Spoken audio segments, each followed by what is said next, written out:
ఇప్పుడు ఈ audio start చేసే ముందు ఒక చిన్న క్లిప్ చూసాను అనమాట ఫేస్బుక్లో. మహేష్ బాబు కలేజా సినిమాకి పోస్టర్లకి ఈ చేతులకి ఉన్న గాయం చేసుకొని రక్తంతో ఆ పేర్లు రాస్తున్నారు. Mahesh Babu I love you అని. ఏం పిక్చరా ఇది? బ్లడ్ తీసి అక్కడ పెడితే మీకు బ్లడ్ ఇచ్చేవాడు ఎవడు ఉంటాడు? అభిమానం మరీ పిచ్చికెళ్ళిపోతుంది. అంటే ఇదే మా కాలంలో కూడా ఉండేవాళ్ళు, ఆ కాలంలో కూడా ఉండేవాళ్ళు, ఆ తర్వాత కాలంలో కూడా ఉంటారు అని చెప్పడానికి నిదర్శనంలాగా తయారయ్యారు. అసలు మహేష్ బాబు మనల్ని ఎప్పుడన్నా చూస్తాడా? మహేష్ బాబుతో మనం ఎప్పుడన్నా కలుస్తామా? మనం గొంతు ఏమంటారు స్వరపేటికలు పగిలిపోయేటట్లు అరిచినా కూడా మన వైపు చూడ్డే ఏ ఫంక్షన్లో కూడా. మరెందుకు ఈ అభిమానం? ఈ అభిమానాన్ని వీటిని అంటే గతంలో చెప్పేవాళ్ళు ఎవరు లేరు. ప్రాపర్ ఛానలైజ్ చేసుకుంటే ఎనర్జీ బాగుంటుంది కదా. సరేలే ఈ ప్రవచనాలు ఎందుకు కానీ కొండనాలకి మందేస్తే ఉన్ననాలకి ఊడిందని బాగా స్పైసీ ఫుడ్ తినటం వల్ల బ్లోటింగ్ ఎక్కువైపోయింది, కడుపులో తేపులు వస్తున్నాయని చెప్పి ఒక ప్రాబ్లం అనే ఒక డాక్టర్ దగ్గరికి వెళ్తే అంటే ఆయన మాట్లాడితే ప్రాబ్లం అంటూ ఉంటాడు. ఏది తినబోయినా కూడా ఫ్రూట్స్ తినొద్దు అంటాడు, పాలు తాగొద్దు అంటాడు, టీ వద్దు పర్లేదు ఒక్కసారి అంటాడు, మజ్జిగ పెరుగు అంటే వద్దొద్దు ప్రాబ్లం అంటాడు. మరి ఏ మనిషి అయినా కాస్త ఇల్ హెల్త్గా ఉన్నప్పుడు అన్హెల్తీగా ఉన్నప్పుడు ఏం తింటాడు ఏం తాగుతాడు? గడ్డి తినాలంటే అది కూడా వద్దంటారేమో. అలాంటి డాక్టర్ దగ్గర పడేసరికి ఆ బ్లోటింగ్ సంగతి ఏమో కానీ ఇప్పుడు ముక్కు గారడం మిగిలింది మనకి బాగా డల్గా యాంటీహిస్టమైన్స్ ఇచ్చేసరికి కళ్ళమంటి నీళ్లు గారుతున్నాయా అన్నట్టుగా తయారైన పరిస్థితి. అది మనం హాయిగా ఉంటే హెల్తీగా ఉంటే అసలు డాక్టర్ దగ్గరికి వెళ్ళకూడదు చిన్నవాటికి. మరోసారి తెలుసుకున్నాం ఈ సూత్రం. విషయం ఏమిటంటే 2 వీడియోలు చూశాను అనమాట. అసలు పొలిటీషియన్స్ అంటేనే ఒక రకమైన రోత పుడుతుంది అనేటట్లు ఉన్నాయి కొన్ని వీడియోలు చూసినప్పుడు. అందులో ఒకటి చిలకలూరుపేటకు సంబంధించి సాయి కార్తీక్ అనే ఒక షోరూమ్ తాలూకు ఓనర్ అట్ట, అతని పేరు మురళి అనుకుంటా. మొత్తం 22 నిమిషాల వీడియో అంటే నిన్న ప్రెస్ మీట్ పెట్టాడు. ఆ ప్రెస్ మీట్ తాలూకుని మన వాళ్ళు యూట్యూబ్లో చాలామంది కట్టలు చేసి పేస్ట్ చేశారు, యూట్యూబ్ ఛానల్ చాలా. అవన్నీ చూస్తే ఏంటంటే అతను దాన్ని ఆ లోకల్ ఎమ్మెల్యే అనుచరులు కబ్జా చేస్తున్నారు.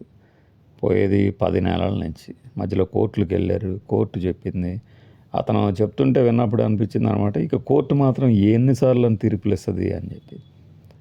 కోర్టు ధిక్కారం కేసు కింద కూడా బుక్ చేద్దాము అంటే లోకల్ పోలీసులు సిఐలు వీళ్ళందరేమో వాళ్ళకే సపోర్ట్ చేస్తున్నారు కబ్జా వాళ్ళకి. నా అసలు కంప్లైంటే తీసుకోవట్లేదని అతని ఆవేదన.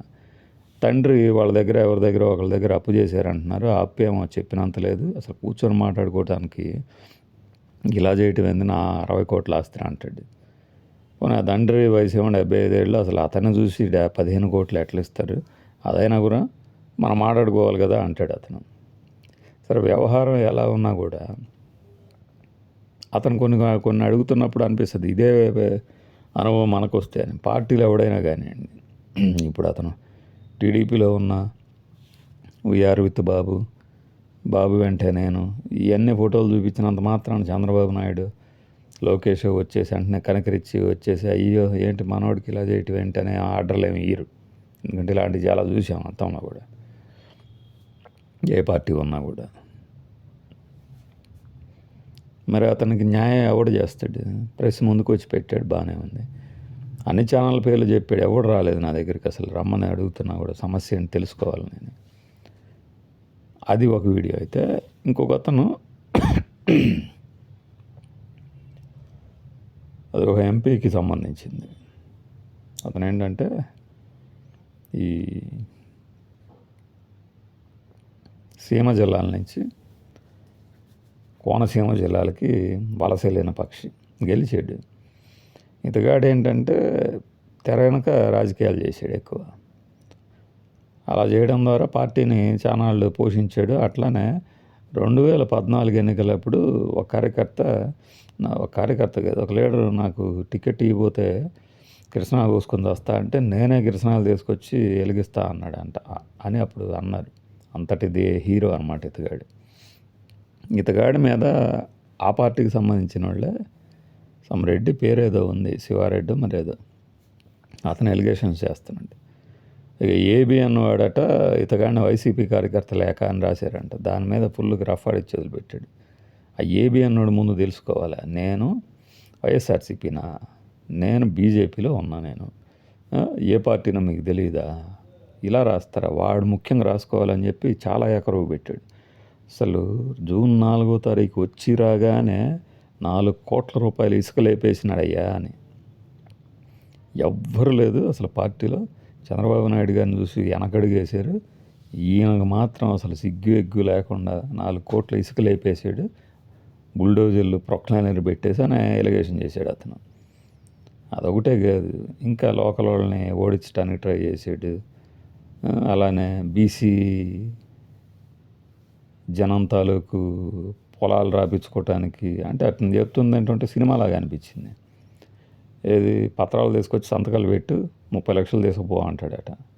అది 2 కోట్లు 3 కోట్లు ఉన్న స్థలం, పొలం, దాన్ని 30 లక్షలు ఇస్తాను తీసుకొని పో అని సంతకం పెట్టించుకుంటున్నాడంటే ఏమనుకుంటున్నావు నువ్వు, ఈ పొద్దుకి ఏమైనా కానీ నీ మీద తిరగబడేది ఏమైనా కానీ అనే సీమ భాషలో రెచ్చిపోయాడు ఆ కుర్రాడు ఎవరో. మరి ఈ 2 వీడియోలు చూసినప్పుడు అనిపించింది ఏంటి మరి, అంటే దీన్ని వైఎస్ఆర్సీపీకి సంబంధించిన యూట్యూబ్ గొట్టాలే పోస్ట్ చేయటానికి లేదు. ఎందుకంటే వాళ్ళ ముందు, ఈ మాట్లాడిన వాళ్ళ ముందు ఒక 4-5 గొట్టాలు ఉన్నాయి, అన్ని ఛానళ్ళు ఉన్నాయి.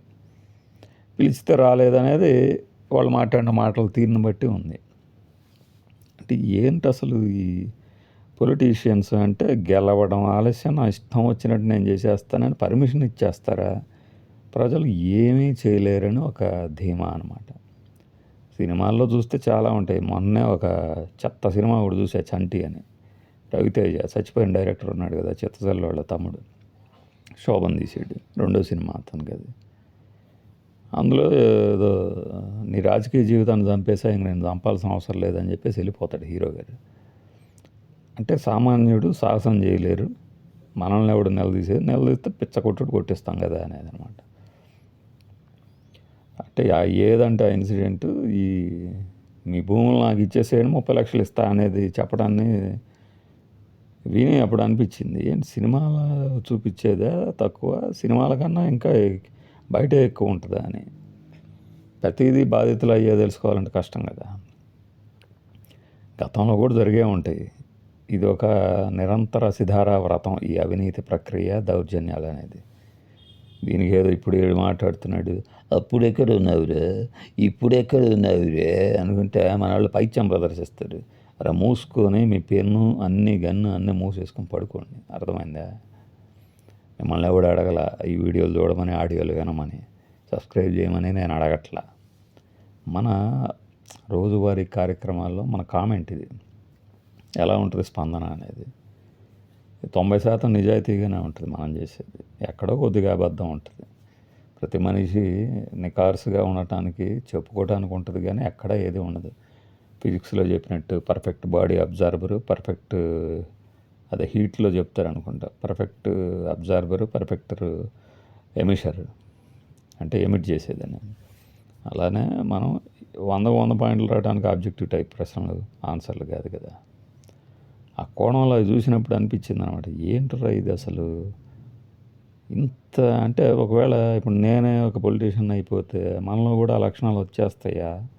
ఆ పక్క నుంచి ఎవడన్నా చేస్తాడా? పర్లేదు ఇలా చేసేద్దామన్నాయి, ఇలా చేద్దామన్నాయి, ఏంటన్నాయి ఇంకా ఊరుకున్నావు, సంపాదన మొదలుపెట్టి అన్నాయి అంటారేమో. అది ఈ 2 ఇన్సిడెంట్లు మీతో పంచుకోవాలనిపించింది. బాయ్.